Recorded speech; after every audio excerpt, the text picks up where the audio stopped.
Amen. Alléluia. Gloire à Dieu. On va ouvrir la parole de Dieu et ce matin, on va parler de la création. On va lire tout le premier chapitre de la Genèse et ce que Dieu a prévu pour nous, ce que Dieu a fait pour nous. C'est un texte qui est merveilleux et on finira sur une deuxième partie, ne pas comprendre toujours essayer de comprendre ce que Dieu fait. Mais déjà, on va lire la création. On va lire dans le premier chapitre de la Genèse principalement. Si vous avez vos Bibles, gardez-les ouvertes au premier chapitre de la Bible. Vous savez, on parle de la genèse de quelque chose. La genèse veut dire le commencement de quelque chose. Et la Genèse aussi vient du premier livre de la parole de Dieu qui nous parle de la création du ciel et de la terre et de l'être humain et de l'homme en général. Ce livre de la Genèse n'a pas pour but d'apporter une connaissance scientifique, géologique ou physique. Dieu aurait pu donner des détails très très précis sur certaines choses, sur comment il a fait certaines choses, sur la matière, sur des choses purement scientifiques, des termes plutôt compliqués. Mais je crois que Dieu n'a pas voulu nous perdre dans des détails techniques. Parce que les détails techniques de la création, c'est pas ça qui est le plus important. Parce que la Bible et la Genèse en particulier est un livre profondément spirituel. Amen. Je crois que la Genèse est un livre profondément spirituel qui nous révèle principalement deux choses. La création de l'homme, qui nous sommes, et l'amour de Dieu pour nous. L'amour que Dieu a eu pour nous, en nous créant, en créant tout ce qu'il a fait à côté, et le plan merveilleux que Dieu a pour l'homme et pour la femme. Il nous montre aussi la relation que Dieu veut avoir avec nous, création, créature de Dieu, et la révélation que nous devrions avoir et que nous aurons pleinement en lui. On voit que la Genèse a, et ce texte qu'on va lire a trois buts principaux. Ce que Dieu a tout créé. Déjà, premièrement, c'est que Dieu a tout créé. Je disais à la jeunesse, on a eu une très bonne réunion de jeunesse hier, et je disais à la jeunesse que tu crois ou pas, ça ne change pas les choses. Dieu a créé le ciel et la terre. Dieu t'a créé. Vous vous rendez compte que l'être humain, le corps humain, est une machine de précision incroyable. C'est tellement bien fait, mais tout est bien fait. Peut-être que j'ai un message là-dessus, ce n'est pas le message de ce matin, mais vous vous rendez compte que tout est fait à merveille. Par rapport au nez, par rapport à la bouche, par rapport aux oreilles sur le côté pour entendre, par rapport au nez pour sentir aussi ce qu'on va mettre dans la bouche avant de le manger. Mais tellement des détails incroyables. Les cils, les sourcils, tous les orifices qui ont des poils pour empêcher aussi que les poussières se mettent dans l'œil. Tellement de choses. Même l'œil, la paupière qui est faite pour nettoyer l'œil. Je pourrais continuer comme ça des heures. Mais des choses merveilleuses. Même les mains, le pouce. Vous savez que sans un pouce, on ne pourrait rien saisir du tout. Ça serait trop compliqué. Mais Dieu a fait toutes choses à merveille. Et le livre de la Genèse nous parle de la merveille de Dieu, de la merveilleuse création de Dieu et de la perfection de la création. Si on enlève le péché, le jardin d'Éden, c'est le paradis. Et ça nous parle de ce que Dieu a prévu, de ce que Dieu a prévu pour nous, qui est bon. Dans le texte qu'on va lire, je vous prépare comme ça, vous pourrez les retenir. Il y a 8 fois le terme « Dieu dit ». Dieu dit. Et quand Dieu dit, la chose arrive. Quand Dieu dit quelque chose, la chose se passe. Moi, quand je dis qu'il fasse nuit maintenant, ça ne s'est pas produit. Mais si Dieu le dit, ça se produit. Et ça veut dire que les promesses de Dieu, que tout ce que Dieu dit déjà est une promesse et qu'elle s'accomplit. Amen. Alléluia. Ça, c'est la première chose. Que tout a été créé d'après sa bonne volonté. C'est Dieu qui a voulu les choses. C'est Dieu qui a voulu que la terre ressemble à ce qu'elle est et que l'homme ressemble et la femme ressemble à ce qu'ils sont. Et enfin, troisièmement, que tout est fait pour l'homme et la finalisation et la concrétisation de sa création, c'est l'homme. Dieu a fait tout à merveille, on va le voir en 6 jours. Et le 6e jour, le dernier jour où il a créé, avant de se reposer, entre guillemets, il a créé l'homme. Pour que tout soit prêt, que tout soit prévu pour que l'homme puisse arriver. On le lit ensemble. Voilà, Genèse 1. Alléluia. Déjà, le mot, il y a le mot yom. qui veut dire les jours de création. On parle de jours de création, ça c'est Dieu qui a mis le mot jour pour qu'on puisse un peu comprendre. Mais le mot yom, le terme littéral du terme veut dire une période de temps. Nous parle aussi d'un temps, d'une durée, mais pas forcément d'un jour de 24 heures. Parce que déjà, les premiers jours, il n'y avait pas le soleil et la lune. Donc il n'y avait pas de nuit et de jour. Donc, c'est plutôt des périodes, c'est plutôt des durées. Là, c'est plutôt un enseignement et après, on va rentrer plus dans la prédication, mais c'est important de mettre les choses au départ et ça pourrait expliquer. Parce que des fois, on ne sait pas l'expliquer, mais c'est duré. Moi, je ne crois pas. Là, c'est purement interprétation, mais je ne crois pas que ça a été fait en 6 jours comme nous, on connaît les jours aujourd'hui. 6 jours de 24 heures ou 7 jours de 24 heures, mais plus des durées. Le mot yom veut dire justement des durées, des périodes, et ça pourrait expliquer certains faits scientifiques, notamment les dinosaures ou tellement de choses, des périodes, des longues périodes comme ça, où nous, on croit que ça s'est fait en une semaine, mais ça s'est fait en plusieurs choses et en plusieurs temps, et Dieu a mis ça sur une semaine pour que nous, on puisse comprendre et matérialiser ces temps et ces données. Déjà, il nous est dit, au premier jour, Genèse 1, verset 1, au commencement, alléluia. Il est intéressant de dire et de redire qu'au commencement, Dieu était là, et Dieu créa. Mais déjà, au commencement, c'est-à-dire les 2 premiers mots de la parole de Dieu, de la Bible, c'est au commencement. Ça, c'est le commencement de quoi? Du ciel et de la terre. Mais avant, Dieu était déjà là. Dieu était déjà là au commencement. Ce n'est pas la création de Dieu. Dieu n'a pas été créé. C'est la création du ciel et de la terre. Mais Dieu était déjà présent là, avant même le commencement. Moi, j'ai une date de naissance, c'est le 26 juillet 1994. Ça, c'est mon année de naissance, ma date de naissance. Et j'aurai une date de départ pour la patrie céleste, je ne sais pas encore. On verra bien. Mais au commencement, Dieu n'a pas de date d'anniversaire. Dieu n'a pas de commencement et il n'a pas de fin, alléluia. Il est l'alpha, l'oméga, le début et la fin. En fait, c'est lui qui est. Ça, c'est difficile à comprendre pour nous. Hein. Nous, on aime bien avoir une date de commencement, une date de fin. Voilà, on sait, en 6 jours, en 24 heures, voilà, ça fait une semaine avec le dimanche. Super, on sait, on se repère. Mais quand il n'y a pas de début, quand il n'y a pas de fin, c'est plus compliqué. Mais pourtant, ça, c'est la personne, c'est les attributs de Dieu. Il n'a pas de commencement et il n'a pas de fin. Il nous est dit, Dieu créa les cieux et la terre. Alléluia. Dieu créa. Vous savez que l'homme transforme, l'homme invente, on dit l'homme invente, mais l'homme transforme avec ce que Dieu lui a donné. Alors que Dieu est parti de rien. Dieu n'a pas besoin de... Vous savez, pour faire un pupitre comme ça, je ne sais pas si c'est Jacques qui l'a fait, le menuisier, je ne sais pas. Et on a besoin de bois. D'accord? Mais Dieu n'a besoin de rien pour créer. Dieu n'a besoin de rien pour créer. Nous, on transforme. Nous, on modifie. Mais Dieu, lui, part de rien. Dieu n'a besoin de rien. Mais il veut que tu lui donnes tout. Il n'a pas besoin de beaucoup, le Seigneur. Mais il a besoin de toute ta vie pour pouvoir la transformer en profondeur. Alléluia. Il nous est dit, Dieu créa les cieux et la terre. Verset 2, la terre était informe et vide. Il y avait des ténèbres à la surface de l'abîme et l'Esprit de Dieu se mouvait au-dessus des... C'est tellement intéressant, il y a tellement de choses. Déjà, c'est le constat de Dieu.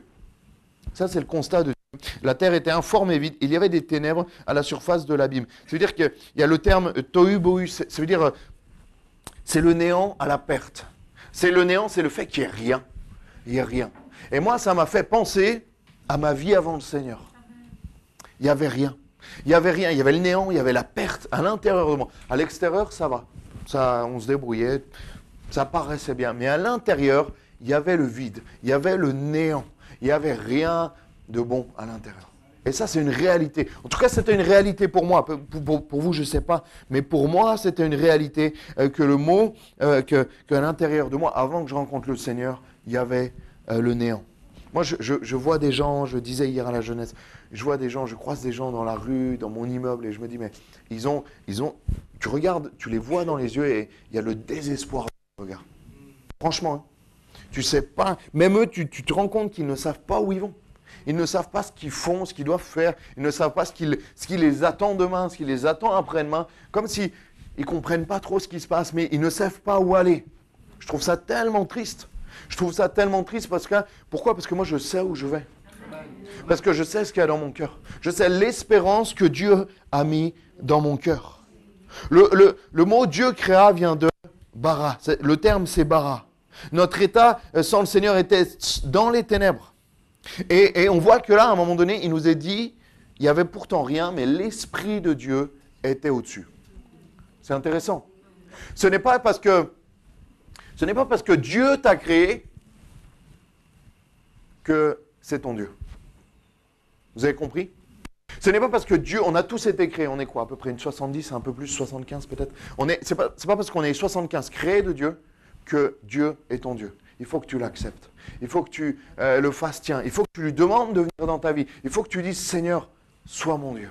Et là, il devient. Et là, on voit qu'il y a beau y avoir l'Esprit de Dieu qui se mouvait au-dessus des eaux, ça veut dire qu'il était au-dessus des eaux, il y avait pourtant les ténèbres à la surface de l'abîme. Ce n'est pas parce que Dieu est présent, ce n'est pas parce que dans ce lieu, l'Esprit de Dieu est là, qu'il y a la présence de Dieu, que Dieu est forcément le Seigneur de ta vie. Tu peux être là, tu peux sentir la présence de Dieu et ressortir comme tu es rentré, et ressortir avec ton néant, ressortir avec ton vide, ressortir avec tes inquiétudes, avec tes angoisses, tes combats et tes difficultés. Ce n'est pas parce que Dieu est présent, que Dieu t'a créé, que Dieu est forcément ton Dieu.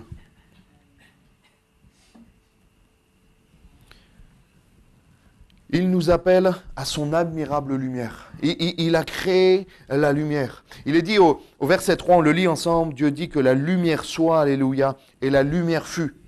Dieu vit que la lumière était bonne, et Dieu sépara la lumière d'avec les ténèbres. Dieu appela la lumière jour, et il appela les ténèbres nuit. Ainsi, il y eut un soir, et il y eut un matin, ce fut le premier jour. Alléluia. Il nous appelle à son admirable lumière. Si Dieu n'avait pas séparé la lumière d'avec les ténèbres, on aurait eu une luminosité terne. Vous savez, ça aurait été à moitié nuit, à moitié jour, en même temps, ça aurait pas été clair, ça aurait pas été limpide. Alors que là, la Bible nous dit, et le Seigneur nous dit, que d'un côté il y a les ténèbres, et d'un côté il y a la lumière. Et la Bible nous dit également, Dieu nous dit également, que tu ne peux pas appartenir aux ténèbres et à la lumière. Tu dois choisir. Tu dois choisir dans quel camp tu es, j'ai envie de dire. Et si tu ne choisis pas la lumière, automatiquement tu es dans les ténèbres. Parce que vous savez que j'ai un ami qui était professeur de physique, qui maintenant est dans le ministère. Il m'a dit, Sam, tu sais que la lumière n'existe pas, les ténèbres, pardon, n'existent pas. Je dis, bah si, les ténèbres, ça existe. Quand j'ouvre pas mes volets, je suis dans les ténèbres, ça existe. Il me dit non, physiquement, scientifiquement, les ténèbres n'existent pas. Il m'a dit les ténèbres sont juste l'absence de lumière. Et j'ai trouvé ça tellement intéressant. Et c'est vrai que tu fermes tout chez toi, tes volets, tes rideaux, tout, et bien là, il y a les ténèbres qui sont là. Mais au moment où tu vas commencer à remonter tes stores, au moment où tu vas ouvrir tes volets, là, la lumière va venir dans les ténèbres et va chasser automatiquement les ténèbres. Alléluia. Et ce matin, je t'invite à passer des ténèbres à son admirable lumière. Tu as cette occasion, tu as cette opportunité de passer dans la lumière de Christ. Et ça change tout. Ça change tout parce que dans la lumière, on voit clair. On voit où on va. On sait où on va. On n'est pas à tâtons, pas savoir, à tomber à chaque fois parce qu'on trébuche sur quelque chose qui est en plein milieu. Non, on sait où on va parce que la lumière de Dieu nous guide. La Bible dit, ta parole est une lampe à mes pieds, une lumière sur mon sentier. C'est-à-dire qu'elle nous guide. Elle nous dirige là où on doit aller. Et là où on ne doit pas aller, parce que là, il y a un piège, on n'y va pas. Parce que la lumière de Dieu nous éclaire. Amen. Le deuxième jour. Alléluia. Dieu dit qu'il y a une étendue entre les eaux et qu'elle sépare les eaux d'avec les eaux. Et Dieu fit l'étendue, il sépara les eaux qui sont en dessous de l'étendue d'avec les eaux qui sont en dessus de l'étendue. Et cela fut ainsi. Dieu appela l'étendue ciel, il y eut un soir, il y eut un matin, ce fut le second jour. Là, ça nous parle plus, selon les théologiens, de la séparation du ciel et de la terre et surtout de l'atmosphère. Je crois que ça nous parle aussi de la séparation, et symboliquement, ça peut nous parler de la séparation entre Dieu et l'homme à cause du péché. Ça nous parle de cette séparation que Dieu n'avait pas prévue à la base. Vous savez, Dieu avait prévu une relation particulière dès le départ avec l'homme. Au travers du Jardin d'Éden, pour ceux qui ont déjà lu ce texte, mais on voit que le soir où Adam et Ève avaient commis le péché, Dieu va les voir, va les visiter dans le jardin. Et moi, j'ai l'impression qu'il y avait une certaine proximité avec l'homme. J'ai l'impression que même tous les soirs, il venait rencontrer l'homme et la femme, comme pour parler, comme pour échanger. Comment ça s'est passé, ta journée? Comment vas-tu? Et on sent qu'il y a une certaine proximité que je sais qu'on retrouvera à la ciel de gloire avec le Seigneur, mais on sent qu'il y a... Dieu n'avait pas prévu cette séparation. Dieu n'avait pas prévu le péché. Dieu voulait que l'homme reste séparé du péché pour que lui reste à côté de l'homme. Ça, c'est ce que Dieu a voulu. Vous savez, on parle souvent en évangélisation que Jésus est venu donner sa vie pour nous. Mais ça, ce n'était pas le plan initial. Le plan initial, c'était le Jardin d'Éden. Tout le monde, on va le voir juste après, il n'y avait pas de... il n'y avait pas de... Ça, c'est le truc moins rigolo quand même, c'est qu'il n'y avait pas de carnivores. Ils mangeaient tous de l'herbe. Ah, c'était moins rigolo quand même. Et oui, parce que le premier meurtre d'animaux ou sacrifice, c'est pour les habiller après. Je ne veux pas rentrer dans les détails qui pourraient être trop compliqués, mais on voit qu'à la base, c'était la perfection. Et je me dis, mais la création aujourd'hui, le ciel et la terre, si on enlève le péché, si on enlève la maladie, si on enlève la souffrance, c'est la perfection. Amen. Et je me dis, c'est tellement beau ce que Dieu a prévu à la base. Et le plan de Dieu pour chacun d'entre nous, à la base, c'était le Jardin d'Éden, la plénitude. En fait, c'était déjà le paradis. Vous voyez, et le péché est venu mettre une séparation entre Dieu et les hommes. Mais la place de Jésus, il l'a fait pour rattraper le péché du monde. Mais la place de Jésus était à la droite de Dieu. Elle n'était pas sur la croix à la base. Sans le péché, il n'aurait pas eu besoin de venir à la croix. Et le Saint-Esprit, aussi, sa place était là, comme ça. Chaque personne de la Trinité, Dieu le Père, le Fils et le Saint-Esprit, avait une place bien attribuée. Et le péché est venu chambouler un peu tout ça pour qu'il rattrape le péché de l'humanité. Dieu a eu un plan d'envoyer son Fils unique, et son Fils unique l'a accepté, alléluia. Mais ça, c'est pour rattraper notre péché. On voit qu'il y a eu cette séparation entre le ciel et la terre, comme le deuxième jour. Le plan initial de Dieu était de vivre en harmonie avec les hommes dans le jardin qu'il avait fait pour eux. Amen. Et ça nous parle aussi de quoi? Que Dieu a prévu autre chose pour toi.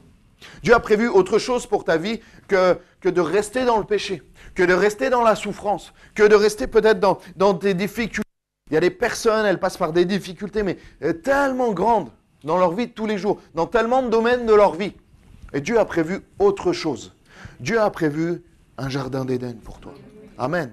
Est-ce que tu le sais? Est-ce que tu as déjà goûté au jardin d'Éden que Dieu a prévu pour toi? Bien sûr, le paradis, la nouvelle Jérusalem, ce que Dieu a prévu pour toi après, si tu lui fais confiance ici-bas. Mais déjà, dès ce matin, tu peux avoir cette proximité avec le Seigneur. Tu peux retrouver l'amour d'un Père, l'amour de Dieu, le Père. Alléluia. Amen. Le troisième jour, on avance un peu. Dieu dit, verset 9, encore un Dieu dit, que les eaux qui sont au-dessous du ciel se rassemblent en un seul lieu, et que le sec apparaisse. Et cela fut ainsi. Dieu appela le sec terre, et il appela l'amas des eaux mer. Dieu vit que cela était bon. Puis Dieu dit que la terre produise de la verdure, de l'herbe, portant de la semence, des arbres fruitiers, donnant du fruit selon leurs espèces, et ayant en eux leur semence pour la terre. Et cela fut ainsi. La terre produisit de la verdure, de l'herbe portant de la semence selon son espèce, des arbres donnant du fruit, et ayant en eux leur semence selon leur espèce. Dieu vit que cela était bon. Ainsi il eut un soir, il eut un matin, ce fut le troisième jour. Là, c'est la séparation de la terre et de la mer, plus la végétation. Il y avait de l'eau à la surface de la terre, partout apparemment, et que les eaux qui sont au-dessous de la terre, qu'il y ait le sec apparaisse. Dieu a façonné la terre, Dieu a façonné sa création pour qu'il puisse accueillir l'homme et la femme, qu'il puisse nous accueillir. Dieu a créé le ciel et la terre pour nous. On est l'apogée de sa création, on est la finalité de sa création. L'homme et la femme sont la finalité de sa création. Et on voit que là, la vie commence à apparaître. Parce que Dieu crée la vie. Et là, c'est la vie végétale, bien sûr, les céréales, les fruits, les fleurs, toute la verdure. Mais c'est déjà Dieu qui a créé cette vie-là. C'est déjà Dieu qui a créé cette vie-là. Vous pouvez me faire croire tout ce que vous voulez, mais moi, n'importe quelle explosion ne créera jamais la vie. Parce que même dans cette théorie d'évolution, ça ne m'explique pas d'où est venue la vie à la base. Ça ne m'explique pas d'où est venue la vie à la base. Et tu peux prendre n'importe quelle explosion, les explosions, elles apportent plutôt la mort que la vie. Et moi, je sais par contre que mon Dieu a créé la vie, qu'il a donné la vie. Alléluia. Moi, excusez-moi, mais ceux qui croient à l'évolution, et je vous respecte, mais je n'ai pas assez de foi pour croire à l'évolution. J'ai vraiment pas assez de foi. Il faut tellement avoir de foi pour croire qu'à un moment donné, il y a un tétard qui est sorti de l'eau, il lui est poussé des jambes, des bras, et il s'est dit, tiens, si je devenais un homme. Surtout qu'on n'a jamais retrouvé un squelette mi-homme, mi-tétard ou mi-poisson. Il n'y a pas de squelette intermédiaire dans les ossements qu'ils ont retrouvés. Non, ils ont retrouvé des espèces qui peut-être se sont adaptées sur certains points au fur et à mesure des années. Mais il faut une sacrée dose de foi, mes amis, pour croire que tout ça est venu au travers du hasard. Quand on voit la perfection du corps humain, quand on voit la perfection de la nature, de la beauté de la création de Dieu, il faut une sacrée dose de foi pour croire que ce n'est pas Dieu qui a créé tout ça. Et je n'ai pas cette foi. Moi, je crois de tout mon cœur que c'est Dieu qui a créé le ciel et la terre. Alléluia. Moi, je sais et je crois que la vie ne vient pas par hasard, même aujourd'hui. Si tu crois que tu as un accident, si tu crois que tu es là par hasard, c'est une erreur. Tu es là et tu es voulu de Dieu. Amen. Même si tu n'es pas voulu de tes parents, tu es voulu de Dieu. Parce que si tu n'étais pas voulu de Dieu, tu ne serais pas là et tu ne respirerais pas. Parce que c'est Dieu qui nous donne le souffle de vie. On va le voir juste après. Alléluia. Et la vie, et là, ça nous parle aussi de nous en tant qu'enfants de Dieu, que nous sommes là et nous devons avoir la vie de Dieu en nous pour porter du fruit, pour aller plus loin avec le Seigneur, pour porter des choses qui sont bonnes et qui produisent des bonnes choses autour de nous. Alléluia. Il est là, il t'amène à un endroit où te reposer et où mettre tes pieds à sec. On a l'impression, certaines personnes, au travers de leur vie, sont comme au milieu de la mer et se débattent. Et essayent de nager ou de juste rester un peu à la surface. Mais on a l'impression qu'à chaque moment, ils peuvent tomber et commencer à couler vers le fond. Et le Seigneur, à un moment donné, il a dit que le sec apparaisse. Alléluia. Un endroit où tu peux te reposer. La Bible dit qu'il est ce ferme rocher, cet appui sur lequel tu peux fonder ta vie, sur lequel tu peux te reposer et sur lequel tu peux bâtir ta maison. Alléluia. Et la maison symbolise ta vie. Parce que les fondations sont tellement importantes. La Bible parle de deux maisons, l'une construite sur le sable et l'autre construite sur la pierre, sur le roc. Construis ta maison sur Dieu. Construis ta vie, construis tous les choix de ta vie sur le Seigneur Jésus. Parce qu'il est ce fondement, ce rocher des siècles. Alléluia. Moi, quand je regarde la montagne, je me dis, mais c'est tellement solide une montagne. Que Dieu est encore plus solide que ça. Parce que la Bible dit que les montagnes fondent devant lui. Vous avez vu, je crois que c'est dans les psaumes ou dans les proverbes. C'est un texte magnifique. Les montagnes fondent devant lui. Parce que Dieu est tellement plus puissant que les montagnes, tellement plus solide. Il n'a aucun changement, ni ombre de variation. Il ne change pas. Il est ce solide rocher sur lequel on peut baser notre vie. Amen. Jusqu'au verset 11, on voit qu'il y a des matières brutes, sans vie.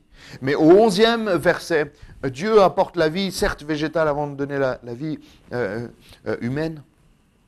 Et dans la deuxième partie du 3e jour, Dieu créa la vie. Même si ce n'est pas encore l'homme, on voit que la vie qui porte de fruits, la végétation qui arrive, les arbres, les céréales, même quand il y a plus d'espoir, même quand il n'y a que de l'eau, même quand il n'y a que de la terre sans vie. Même les 2 premiers jours, ça devait être, la terre n'était pas vivable. Moi, je me dis, des fois, je vois des reportages sur d'autres planètes, sur Mars, je ne suis pas un spécialiste, hein, sur la Lune, sur d'autres. Et ils n'ont trouvé aucune autre planète qui puisse supporter la vie. Je crois qu'ils envisagent d'aller sur Mars, mais il faudra des masques à gaz. Je dis, les amis, on a tout ici. Dieu a tout fait. C'est trop loin, Mars. On est bien là. Dieu a fait tout à merveille. Il a tout prévu. Et même quand ta vie, vous regarderez des photos, des vidéos de Mars, moi ça ne me donne pas envie, hein, je préfère rester là. Je n'ai pas envie d'aller sur Mars en vacances. Hein. Et on voit, il y a des cratères, on voit, il n'y a absolument aucun signe de vie. Ils essayent de trouver des échantillons de cailloux, essayer de voir s'il y a un peu de vie. Ils n'ont rien trouvé du tout, parce que la vie, elle est sur terre, parce que Dieu l'a voulu ainsi. Amen.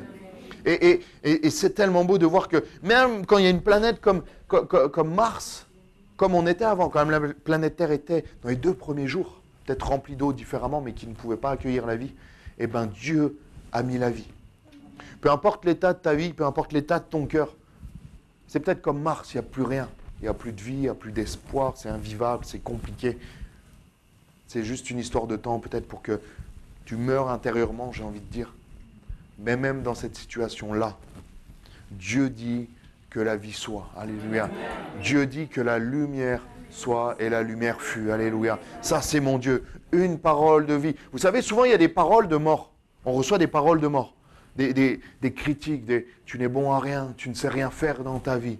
On en a reçu, certains en ont reçu, j'en suis sûr. Tu ne sais rien faire, tu n'es bonne à rien. De toute façon, tu n'as pas d'avenir. Ça, c'est des paroles de mort. Mais à chaque fois, mon Dieu, dans la parole de Dieu, il a des paroles de vie. Dieu dit, à chaque fois que Dieu dit, ça donne la vie. À chaque fois que Dieu dit, il y a de l'eau qui apparaît. À chaque fois que Dieu dit, il y a un arbre qui pousse. À chaque fois que Dieu dit, il dit quoi à Lazare? Sors de là. Lazare qui était mort. Et il lui dit, Lazare, il est sorti et il a été ressuscité. Alléluia. Dieu est celui qui ressuscite, même les situations les plus compliquées. Je disais à la jeunesse hier, il n'y a pas une situation qui est trop compliquée, le Seigneur. J'ai jamais vu le Seigneur dans une vie qui disait, ouais, là c'est quand même compliqué. J'ai beau faire des miracles, j'ai beau avoir créé le ciel et la terre, mais là, toi, ta situation, elle est trop compliquée. Jamais Dieu te dira ça. Dieu n'est jamais dépassé par une situation. Dieu n'est jamais peut-être impuissant devant une situation. Dieu est tout puissant. Peu importe la situation dans laquelle tu passes, Dieu est la solution. Alléluia. On en est au 4e jour, je crois qu'il en reste 4.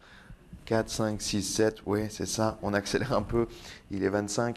Dieu dit, alléluia, verset 14, qu'il y ait des luminaires dans l'étendue du ciel pour séparer les jours avec la nuit, que ce soit des signes pour marquer les époques, les jours et les années, et qu'ils servent de luminaires dans l'étendue du ciel pour éclairer la terre, et cela fut ainsi. Deux fils et deux grands luminaires pour présider la nuit, on avance un peu, le jour, le petit luminaire pour la nuit. Il fit aussi les étoiles, verset 17, Dieu les plaça dans l'étendue du ciel pour éclairer la terre, pour présider au jour et à la nuit. Et pour séparer la lumière d'avec les ténèbres, Dieu vit que cela était bon, alléluia. Ainsi, il eut un soir et il eut un matin, ce fut le 4e jour. Même dans les ténèbres, Dieu pourvoit. Même dans les ténèbres, vous savez, s'il fait nuit noire, si on ferme tous les volets, si on éteint les lumières, si on éteint le rétroprojecteur, toutes les sources de lumière, il va faire complètement noir. C'est difficile d'avoir les ténèbres complètement. Mais il y en a un, juste un d'entre nous, qui va allumer une petite lumière. On va tous la regarder. On va tous la voir. Parce qu'elle va briller dans les ténèbres. Et au moment où on allume une petite lumière, les ténèbres se dissipent. Alléluia. Et ça, c'est mon Seigneur. Ça nous parle aussi de la fidélité de Dieu. Ce texte-là, il a des dizaines et des dizaines de milliers d'années. Et mon Dieu est toujours là. Et toujours là, il s'occupe toujours de moi. Il s'occupe encore des hommes et des femmes, de sa création. Dieu n'a jamais abandonné sa création. Sa création l'a abandonné, mais Dieu n'a jamais abandonné l'homme et la femme. Alléluia. On voit le peuple de Dieu souvent qui a abandonné Dieu. On voit souvent nos propres vies. Nous avons abandonné Dieu. Nous avons été infidèles. Mais lui demeure fidèle. Alléluia. Pour marquer les époques, les jours et les années. Ça nous parle de ce temps qui est passé et que Dieu est toujours là. Dieu est toujours là. Il n'a pas bougé. Il n'a pas faibli. Il n'a pas progressé parce qu'il est déjà tout puissant. Amen. 2 Timothée 2,13 nous dit, si nous sommes infidèles, lui demeure fidèle. Jamais un matin, ça me parle aussi du soleil et de la lune. Jamais un matin, je me suis dit, peut-être vous, peut-être ceux qui sont un peu plus âgés, peut-être, mais moi ça m'est jamais arrivé. Tiens, le soleil a oublié de se lever ce matin. Dieu a oublié de faire tourner, c'est ça, hein, c'est pas le soleil qui tourne, c'est la terre qui tourne autour du soleil, je crois. Chaque fois, on me grondait quand je disais ça, parce que je me trompais. Jamais Dieu a oublié de faire quelque chose. Et là, tout tourne. On ne sait pas comment ça tourne, mais ça tourne à la perfection. Et moi, je sais, la perfection, elle a un nom, elle s'appelle Dieu. Alléluia. Et Dieu n'oublie jamais de faire lever le soleil le matin et il n'oublie jamais de le faire se coucher le soir. Parce que mon Dieu est parfait, parce que mon Dieu est fidèle et mon Dieu pourvoit au fur et à mesure des mois et des années dans ma vie. À lui soit la gloire. 5e jour, Dieu dit, ça devient intéressant là. Dieu dit que les eaux produisent en abondance des animaux vivants et que des oiseaux volent sur la terre vers l'étendue du ciel. Dieu créa les grands poissons et tous les animaux vivants qui se meuvent, se mouvoir, c'est-à-dire qui se déplacent sur la terre, et que les eaux produisent en abondance leurs espèces. Il créa aussi tous les oiseaux ailés selon son espèce. Dieu vit que cela était bon. Dieu les bénit en disant, soyez féconds, multipliez-vous et remplissez les eaux et les mers, et que les oiseaux multiplient sur la terre. Ainsi il y eut un soir, il y eut un matin. Ce fut le 5e jour. Les animaux, les poissons et ceux de la terre, ça parle de la provision de Dieu. Vous savez que Dieu a différents noms, différents attributs plutôt, qui parlent de sa personnalité, de qui il est. Et il y en a notamment un nom de Dieu qui est Jéhovah Jireh. Jéhovah Jireh. Jireh, ça veut dire pourvoir, ça veut dire donne. Dieu nous donne. Peu importe ce dont tu manques, je ne suis pas du tout, et vous le verrez, vous apprendrez à me connaître, je ne suis pas du tout dans la prospérité. Je crois que Dieu n'est pas là-dedans. Il n'est pas que là-dedans. La bénédiction, ce n'est pas que ça. Sinon, Paul et Pierre n'auraient pas été bénis, et je crois qu'il y a un problème. Mais Dieu aussi donne, parce que Dieu donne, parce qu'il est généreux avec ses enfants. Dans tous les domaines. Si tu as un problème familial, je crois que Dieu peut pourvoir. Si tu as un problème physique, je crois que Dieu pourvoit au travers de la guérison. Si tu as un problème financier, je crois que Dieu pourvoit. Amen. Si tu as un problème, si tu cherches un travail, Gabi, tu cherches un travail, ben Dieu va te le donner. Parce que Dieu pourvoit. Amen. Si tu cherches un appartement, Nathalie, eh ben Dieu va te le donner. Amen. Moi, je le crois. Dans ces domaines-là, pareil, Juan, Dieu va te donner un appart. Moi, je le crois. Alléluia. Parce que Dieu pourvoit. Moi, je le connais, mon Dieu, il pourvoit. Moi, je m'inquiète et lui, il pourvoit. Vous êtes un peu comme moi? Jéhovah, j'irai pour une voiture. Dieu peut pourvoir. Je ne parle pas de la prospérité. Je ne parle pas d'être dans l'extravagance. Moi, j'aime pas ce mot-là, extravagance. Non. Dieu, mais Dieu donne. Dieu donne. Dieu m'a miraculeusement donné un appartement. Il y avait 6 personnes dessus. Les démarches étaient déjà faites. Mais j'ai dit, moi, Seigneur, c'est celui-là que je veux. C'est celui-là que je veux. Et le Seigneur me l'a donné. Amen. Pendant 15 jours, il ne me répondait pas. Et après, j'ai rappelé, je dis, bon, il y avait toujours là. Non, je dis, je ne comprends pas. Il est parti ou il n'est pas parti, cet appartement? Il me dit, non, il y a eu un retard, il y a eu un problème. Je dis, ok, c'est bon, d'accord, je sais. Dans ma tête, je me suis dit, il est pour moi. Seigneur, tu me l'as gardé. Parce que tu pourvois, alléluia, en toutes choses. Et Dieu va pourvoir. Et je vais vous demander un bel amen pour notre prochaine église. Amen. Alléluia. Dieu pourvoit. Moi, je sais que Dieu sait déjà où elle sera. Alléluia. Seigneur, des places de parking et 250 places. Alléluia. Au moins. Et si je manque de foi, tu nous en donnes plus. 6e jour. Vous êtes toujours avec moi? Dieu dit que la terre produise des animaux vivants selon leurs espèces, du bétail, c'est le plus beau des jours, celui-là.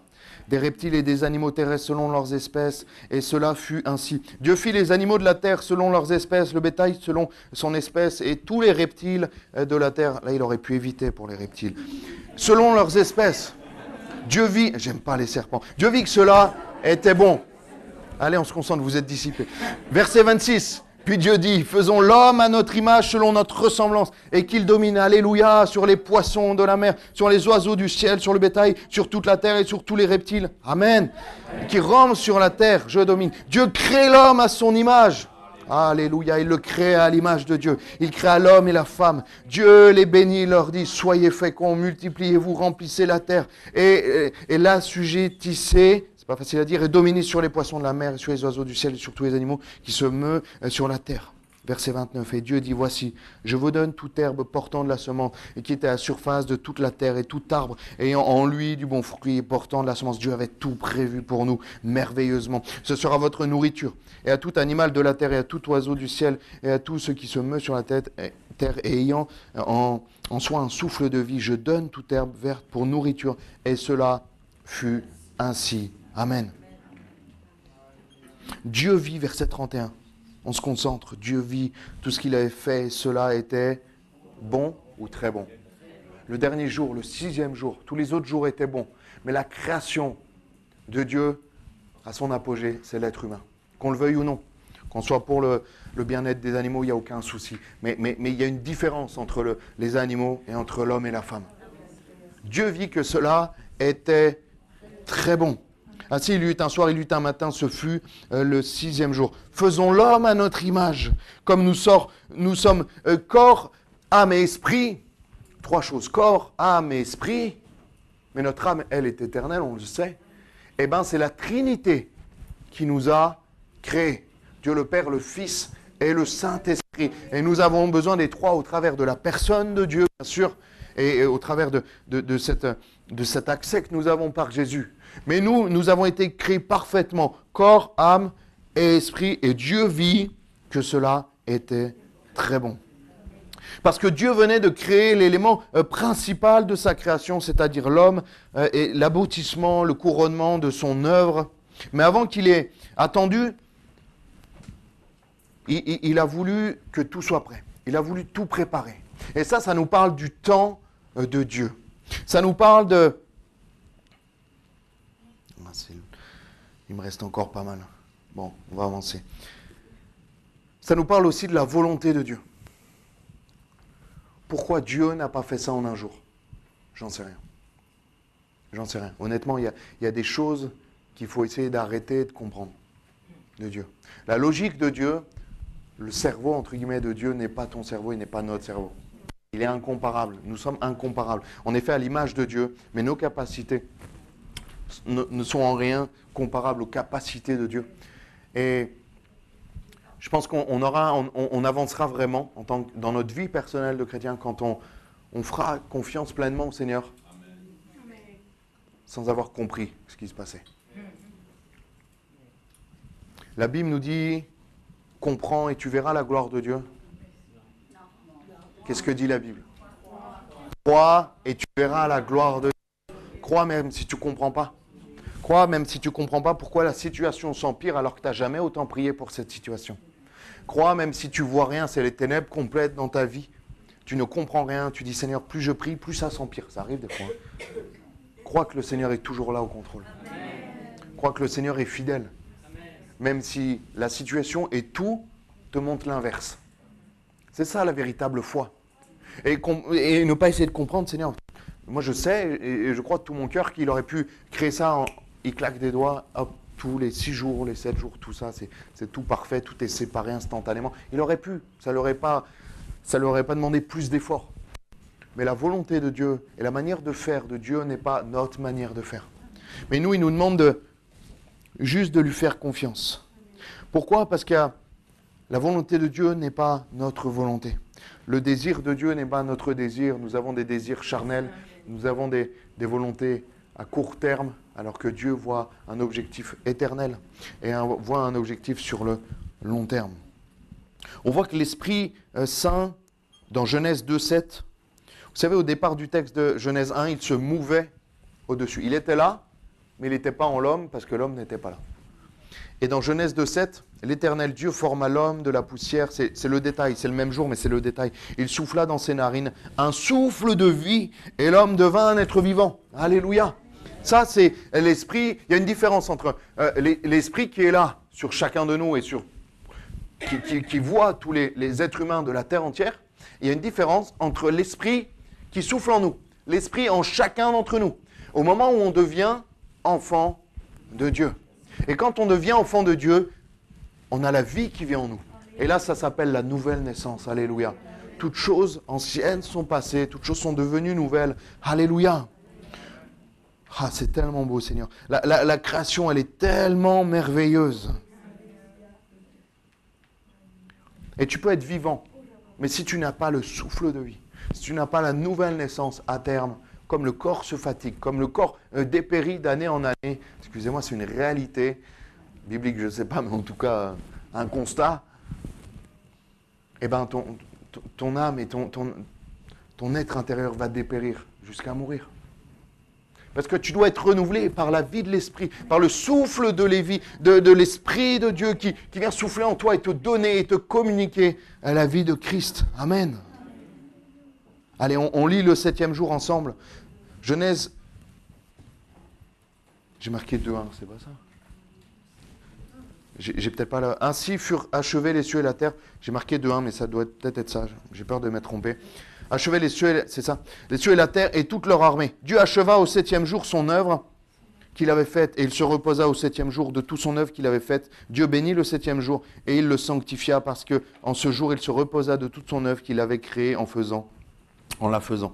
Le jour du Seigneur, un jour béni pour Dieu. Excusez-moi, mais le terme reposa, je pense que c'est parce qu'on n'a pas d'autre terme dans la langue française. Dieu n'a pas besoin de se reposer, parce que Dieu n'est jamais fatigué. Donc voilà, il a constaté. Il a constaté le dernier jour, et c'est plus pour nous qui avons besoin de nous reposer un jour. Vous savez que toutes les civilisations de tous les âges n'avaient pas ce jour de repos. Là, il était instauré déjà depuis le commencement par Dieu. Dieu était avant-gardiste sur tellement de choses, sur tout en fait. Et là, on voit qu'il donne un jour de repos. Et nous devons avoir un jour de repos par semaine, un jour de repos spirituel. Et c'est pour ça qu'on a le culte. C'est pour ça qu'on a la célébration le dimanche matin. C'est tellement important. Autant important que le reste.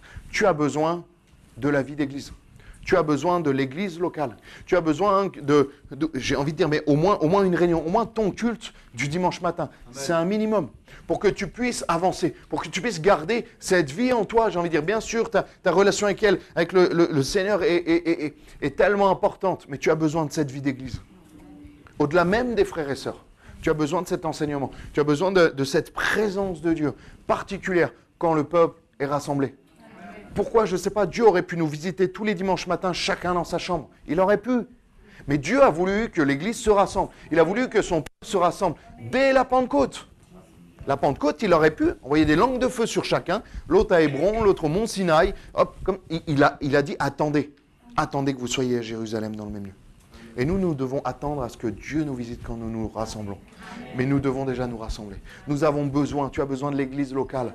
Ne crois pas que tu peux t'en sortir sans l'église locale. Sinon, Dieu n'aurait pas, la parole de Dieu n'aurait pas passé tout le Nouveau Testament à écrire des lettres aux églises. Les 3/4 du Nouveau Testament sont des lettres aux églises. Sont ce que Dieu a prévu, ce que le Seigneur a prévu pour son église locale, pour son épouse.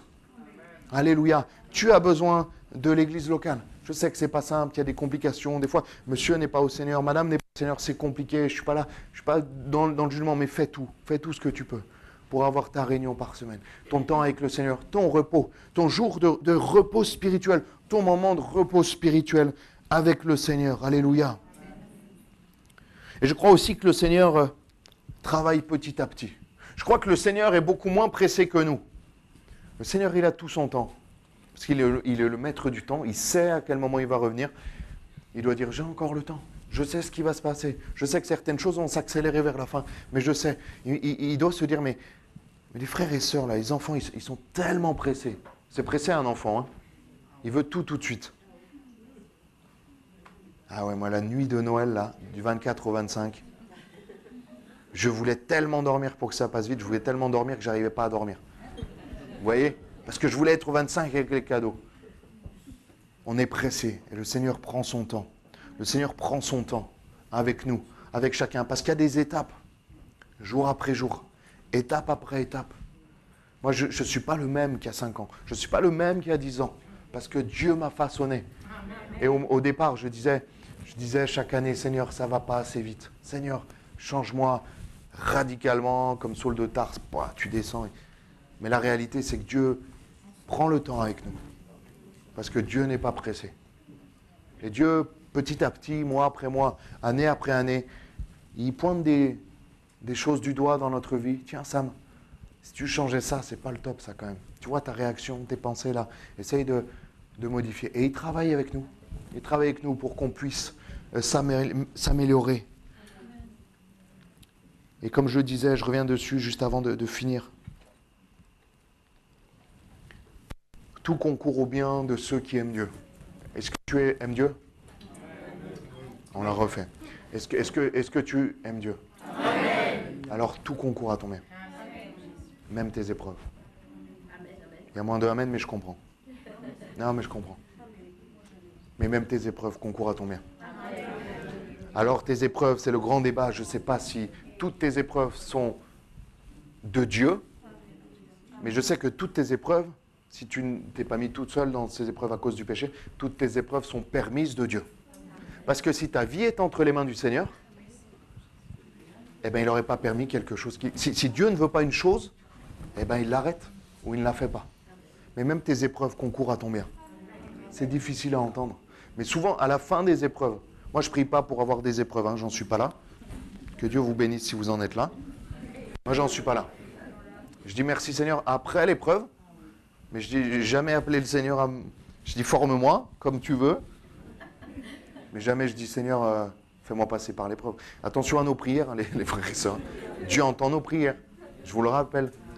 Seigneur, merci pour l'épreuve parce que tu m'as formé. Mais une fois que je suis sorti de l'épreuve, parce que j'ai vu que même cette épreuve a concouru à mon bien.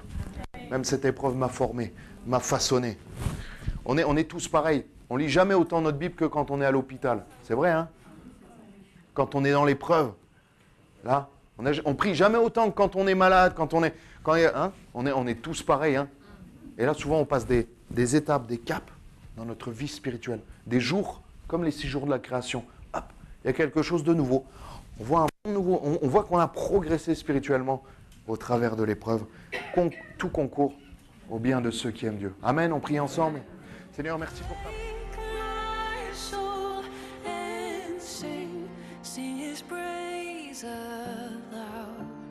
Sing his praise aloud.